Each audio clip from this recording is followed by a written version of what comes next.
నమస్తే కేజీఎన్ 9 టీవీకి స్వాగతం. మర్రిగూడ మండలం కుదాబక్షపల్లి గ్రామం నుండి అంతంపేట వెళ్లే దారిలో గత ఏడాది క్రితమే బ్రిడ్జి పనులు మొదలుపెట్టిన కాంట్రాక్టర్ బ్రిడ్జి పనులు పూర్తి చేయకపోవడంతో గురువారం కురిసిన అకాల వర్షాలకు నిర్మాణంలో ఉన్న బ్రిడ్జి వద్ద నీరు ఎక్కువగా నిలిచిపోవడంతో నీరు పొంగి పొర్లి పెద్ద ఎత్తున పారుతుండటంతో బ్రిడ్జి కింద ఉన్న లోతట్టులో ఉన్న రైతులు కారింగు శివలింగం, రమేష్, వెంకటయ్య, సత్తయ్యలకు చెందిన వరి పొలాలు నీటి తాకిడికి కొట్టుకుపోయాయని రైతులు ఆవేదన వ్యక్తం చేశారు. బ్రిడ్జి పనులు నత్తనడకన ఆలస్యం చేయడంతోనే మా పొలాలు నీటి తాకిడికి కొట్టుకుపోయాయి. ప్రభుత్వం వెంటనే స్పందించి మాకు నష్టపరిహారం ఇవ్వాలని ప్రభుత్వాన్ని కోరుతున్నారు. మొత్తం ఇబ్బంది పెడుతున్నారు ఇక్కడ. ఇదంతా ఇది కంప్లీట్ చేయక దాదాపు ఒక 5-6 నెలలు అవుతుంది. పంటలు మొత్తం నాశనం పట్టిస్తారు ఇట్లా. ఇది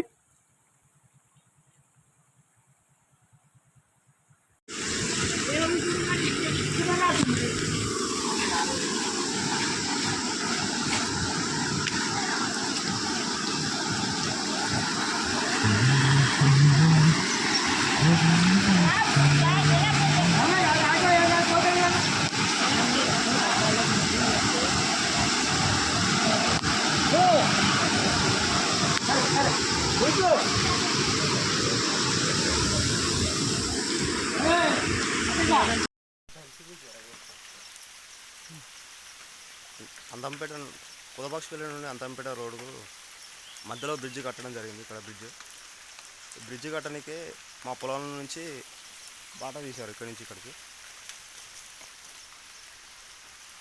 బాట తీయడం వల్ల ఏమైందంటే ఇక్కడ కట్ట తెంపారు. కట్ట తెంపి ఇటు నుంచి రోజు వాహనాలు వెళ్ళడానికి మేము బాట ఇచ్చాము. కానీ దానికి ప్రభుత్వం నుండి కానీ కాంట్రాక్ట్ కానీ ఎటువంటి అమౌంట్ కూడా ఏం చెల్లించలేదు.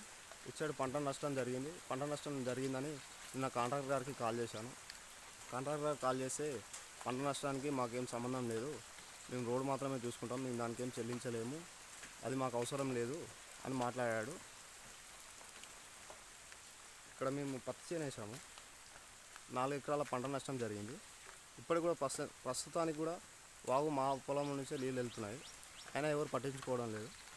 దీనిపైన ప్రభుత్వం కొంచెం స్పందిస్తే బాగుంటుందని నేను ఈ వీడియో పోస్ట్ చేస్తున్నాను.